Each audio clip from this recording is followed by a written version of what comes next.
Emma. I'll be your nurse today. Today we'll be doing a neurologic assessment. Is that okay? That's okay. All right. Before we get started, I'm just going to wash my hands and wash off my stethoscope.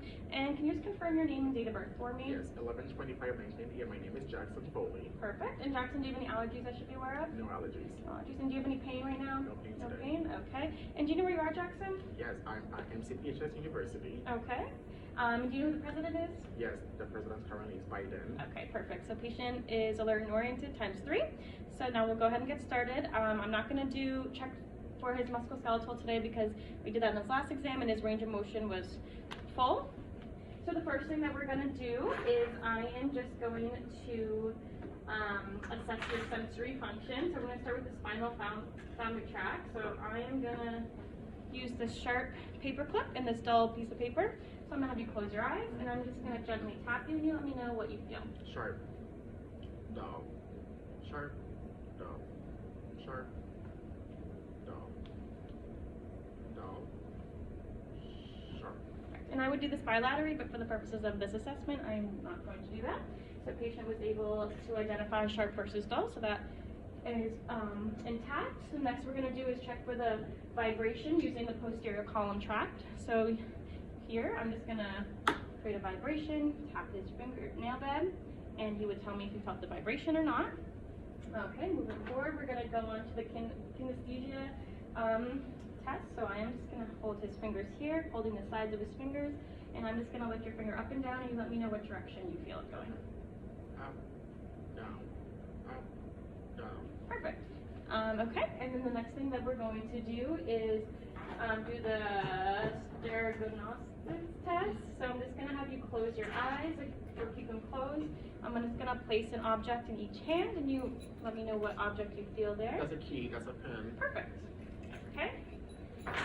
And then lastly, I'm just going to have you close your eyes again and I'm just going to write a number on your finger and you let me know what you feel. A 7. Perfect.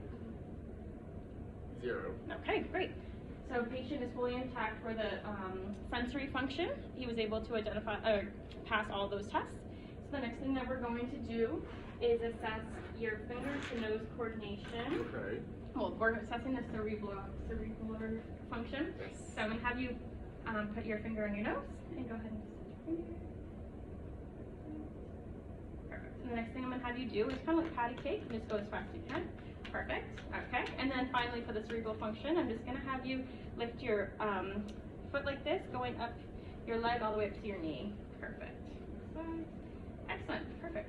All right. So now we're going to move on to balance. So I'm going to have you stand. So what I'm going to have you do is I'm just going to have you walk forward like you normally would. I'm going to assess your gait and balance. And moving backwards, I'm going to have you walk on your toes. Good. And then going back on your heels. And then one more time, heel to toe. Perfect. Patient has a normal gait, no issues with balance. So now we're going to perform the Romberg test.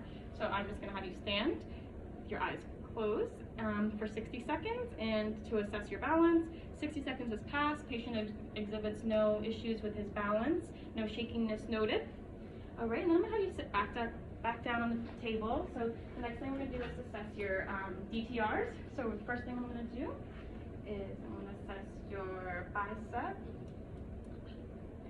and your tricep, and your ulnar brachioradial. Okay. Moving on to the patella. Okay, and then the Achilles, and then check down here, going up to the big toe, to the plantar. Alrighty. 7. We normally would check for the coma scale. 15 is normal. Anything less than 7, we would identify him as in a coma. But for the purposes of this exam today, we're not going to be doing that. And that completes our neurologic exam. Jackson, do you have any questions or concerns for me today? No questions or concerns. All right. Thank you.